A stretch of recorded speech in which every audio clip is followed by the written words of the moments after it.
Right now, at 18,555 Collins Avenue in Sunny Isles Beach, a 641-foot skyscraper is sinking into the ground, not because it was built badly, not because it was neglected, but because the city underneath it is dissolving, and the people who sold $840 million worth of condos inside it may have known the ground was moving before the last buyer signed. 3 inches. That is how far the Porsche Design Tower has dropped since 2016.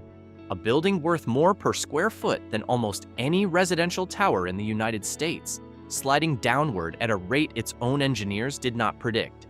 And what that silence has cost the people living inside it is only now coming out. His name is Gil Deser. And in 2012, he made what he called the most audacious bet in the history of Miami real estate.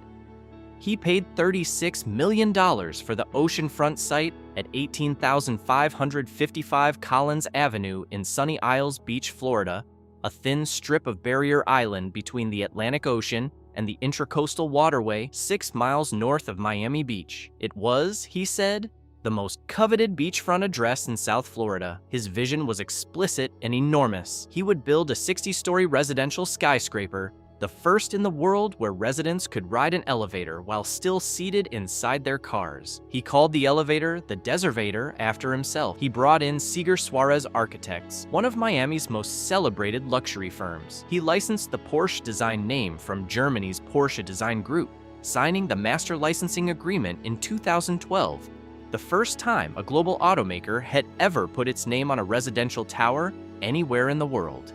He told anyone who would listen that the building would redefine luxury, that it would make everything built before it look ordinary. The original budget was $560 million. The tower was supposed to open in 2016. All 132 units were pre-sold at prices starting at $6.5 million per apartment, with the 4-story penthouse listed at $32.5 million. Generating $840 million in commitments from people who believed every single number on the brochure. But here is what nobody told those buyers. Before the first resident took the Deservator to their sky garage, researchers at the University of Miami were already picking up something unusual beneath the building. The limestone wasn't holding. Trouble did not just rise from below, it was built in from the start. Here is the number that should stop you cold. The Champlain Towers South, the building that collapsed in Surfside in 2021 and killed 98 people, sat just 4.3 miles from the Porsche Design Tower. The University of Miami study that found no subsidence beneath Champlain Towers before it fell also found that the Porsche Design Tower had one of the greatest levels of sinking of any building in the entire study area. It has sunk almost 8 centimeters since it was completed. Here is what that means in plain language. Subsidence. Every single floor, column, and foundation pile in a skyscraper is connected to every other. There is no backup. There is no redundancy when the ground beneath one corner moves faster than the ground beneath another. Engineers have a specific name for this class of sinking. They call it differential settlement, meaning the building does not go down as one unit. It tilts, it torques. One side drops while another holds. That uneven movement generates internal stress across every concrete slab, every window frame, every utility line running through the structure. The design team faced a choice when the Porsche Design Tower was conceived.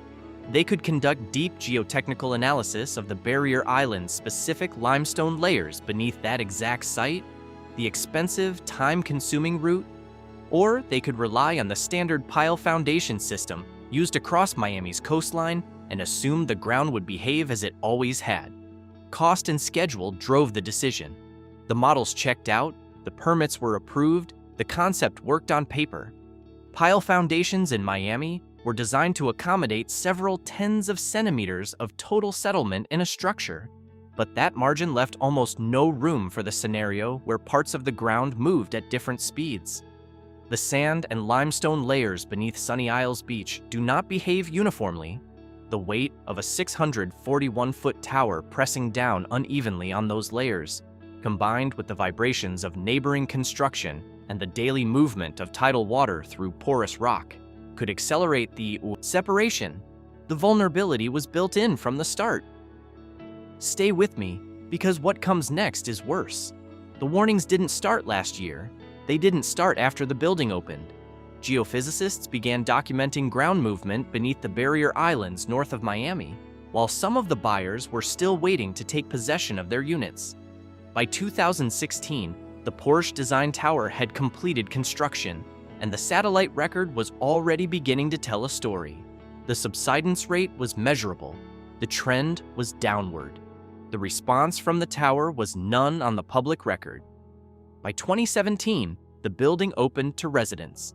The Deservator fed Lamborghinis and Ferraris to sky garages 60 floors above the Atlantic. Prices in the resale market climbed. Buyers paid $8 million, $12 million, and more. The building's developer called it a catalyst for a new era of Miami luxury. By 2023, researchers at the University of Miami's Rosenstiel School of Marine, Atmospheric, and Earth Science, using data from Germany's TerraSAR-X satellite, a device capable of measuring ground movement to within 1 millimeter, had completed 7 years of continuous monitoring. Their conclusion was unambiguous. 35 buildings along the barrier islands had subsided. The Porsche Design Tower showed one of the highest rates of any building in the study. Nearly 70% of buildings in northern Sunny Isles Beach were moving. The study's lead author, Farzaneh Aziz Zanjani, described the discovery as unexpected. The study's senior author, Falk Amelung, a geophysicist at the University of Miami, said that almost all the buildings at the coast itself are subsiding. It is a lot. The published study stated something that should have triggered immediate action across the industry. It concluded that there are no indications that subsidence will come to a stop. No independent structural audit of the Porsche Design Tower was publicly announced. No building-wide disclosure was filed with residents. The people being asked to buy resale units in early 2024 were handed the same brochures from 2016. The ground beneath the building had moved. The marketing had not.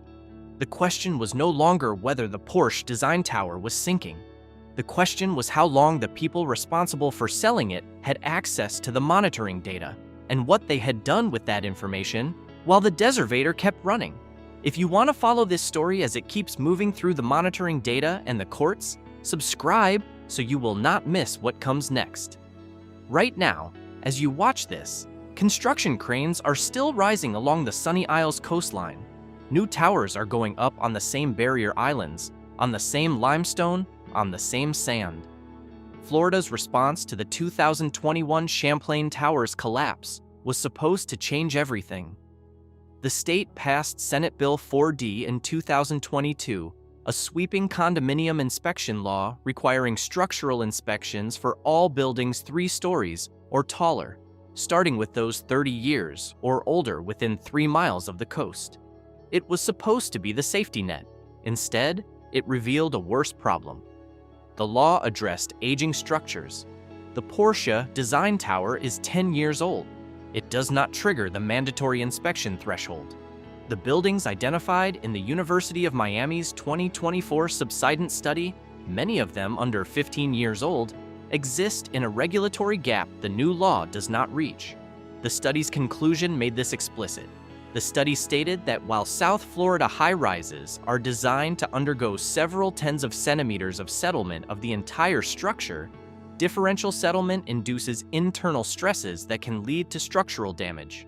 The inspection laws do not require monitoring for ground movement. No Florida statute requires a developer to disclose satellite-measured subsidence data to a buyer closing on a unit. One buyer who purchased a resale unit in Sunny Isles Beach, a resident whose name appears in property records but who asked not to be identified, said the subsidence study reached her through a news article, not through any disclosure from the building or the seller. She said, "It is not just the money, it is the feeling that your home might not be what you were told." Gil Deezer announced a new branded tower for the same stretch of coastline. Bentley Residences, a 63-story building at the same address, is slated for completion in 2026. It will feature 4 Deservators. Units start at $5 million. The most expensive penthouse lists at $57 million. It sits on the same limestone, above the same sand, on the same barrier island where 35 buildings are already going down. Every new listing along that coastline is an admission that the original promise that this ground could carry any weight no longer exists. The Porsche Design Tower is not just a building. It is a case study in how a calculated risk becomes everyone else's problem. Buildings constructed in the same decade on the same coastal barrier, islands under the same permitting standards are still standing right now. Nobody is monitoring the differential settlement beneath them. Nobody is telling buyers.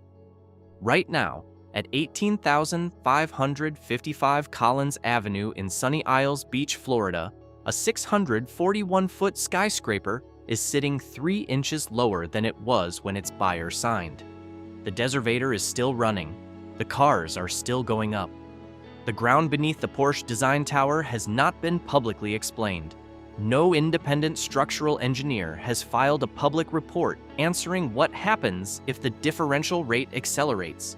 No court document has established what the developer knew about the satellite data and when.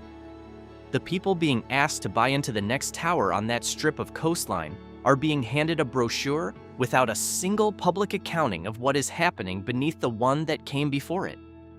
When the ground beneath a building is moving and no one is required to say so, who protects the people living inside? Share your thoughts below.